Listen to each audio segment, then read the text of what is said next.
So common issues with tension in serging. If your looper threads are not meeting right at the edge of your fabric, one is likely pulling stronger than the other. So the back of your stitch has your lower looper on it, and it's just your dots of needle thread. If it's winning the tug of war, check to see who is closer to 4 in your upper tension settings. So right now, my lower looper is at 4. It's probably close to where it needs to be. And to correct this stitch, I would need more tension, and that upper looper thread would need to pull tighter. So I'd increase that upper tension and test sew again.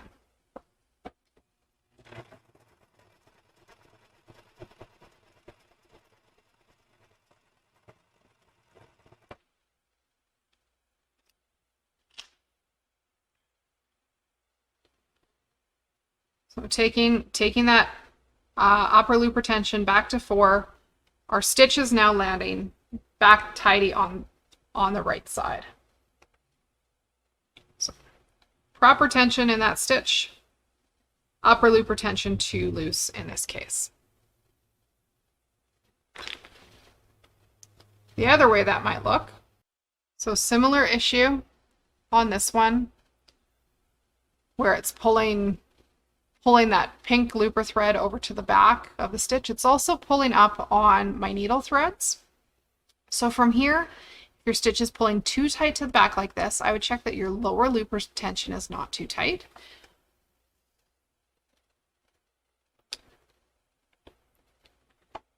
And in this case, most of our tensions are set at what is close to our default of 4, except that lower looper is running a little tight.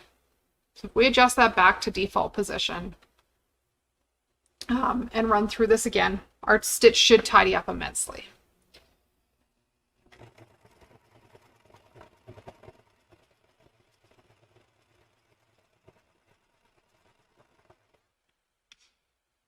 In that case, much tidier, much better tension on that stitch.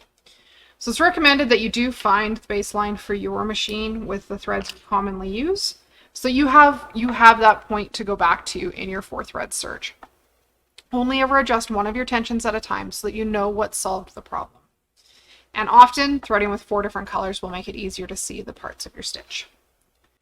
Let's try a 4-thread serge with varying stitch lengths to see how they compare with one another. So we're still set at our basic 4-thread serge for this machine. I'm going to start with my stitch length. I'm going to mark my fabric roughly in 4 sections. Now you can change stitch length on the fly. And in this case, I'm actually going to start with my stitch length all the way up at 4 for my first section. And I have marked on my fabric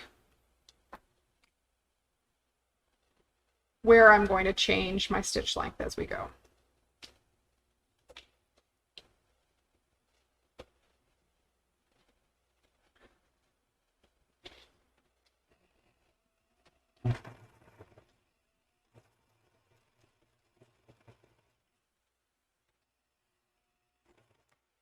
So we're at the 4, we're at the line. I'm going to turn the knob to 3, continue onward in our next section.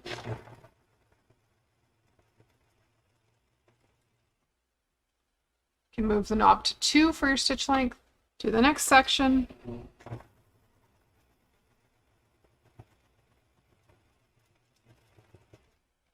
And we'll move it to R, which is the shortest stitch length, or similar to 1.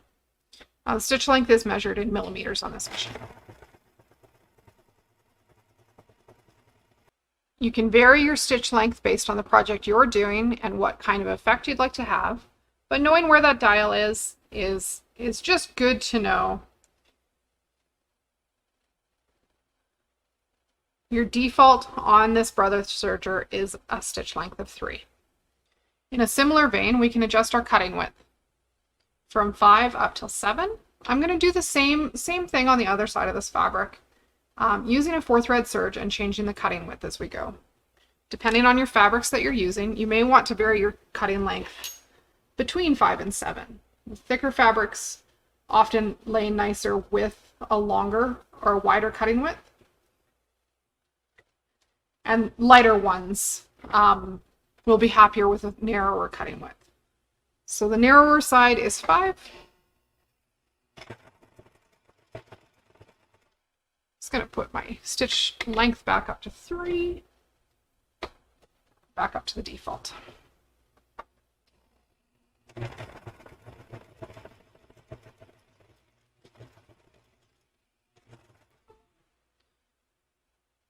From here, I'm going to turn my dial up to 6.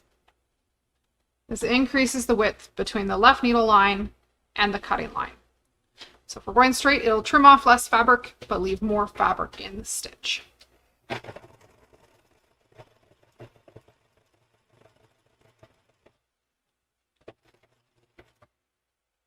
And then up to 7.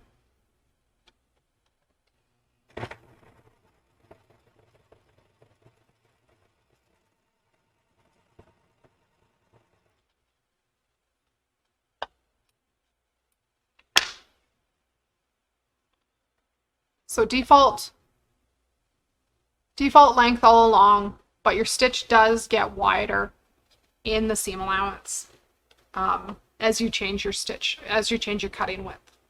Pretty easy to change to suit which fabric you have. The next style we may want to experiment with as you're getting to know your serger is your differential dial. That's the lower one on the right hand side of your machine. The default is 0. And sometimes to manage stretchy fabric, it's nice to use the differential and the different movement of the feed dogs. So we're just going to compare. We're going to stitch the same thing twice. Once the first time here with our differential set at 1, which is our default. And the second time we'll go through and stitch it with a differential of 2. And we'll show you what that can do for you. I've set all my other settings back to default. So my stitch length is 3. And my cutting width is back to 5. This is a rib knit. Pretty stretchy.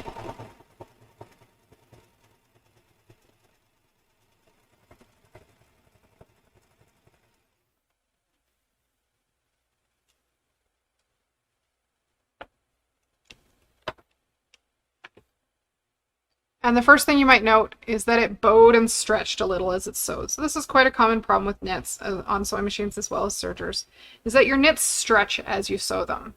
To manage the stretchy fabrics, you can set your differential to 2.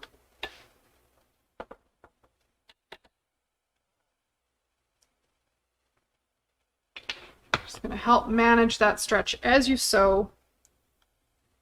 It's brilliant. It's lovely. So same thing, 2 pieces, same size as each other, one right on top of the other. Differential set at 2.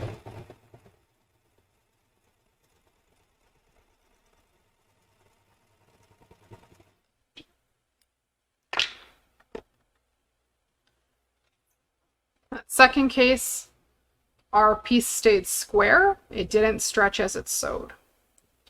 First one with the differential set at 1, our piece stretched by nearly 3/8 of an inch in just that tiny little 6-inch seam.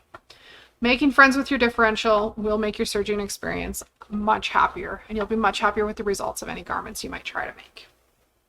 Another fabric that you might want to try to use your differential on is something fabric that's super soft and super lightweight.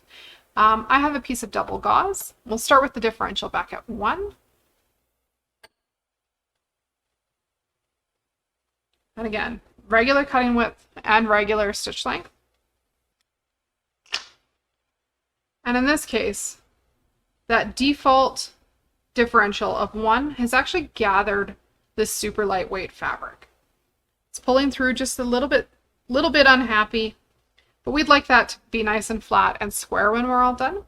So in this case, we're going to adjust our differential down to 0.7 and try it again. This is just on the edge of this fabric. You might use this as a hem finish our seam finish inside, maybe a blouse with double gauze.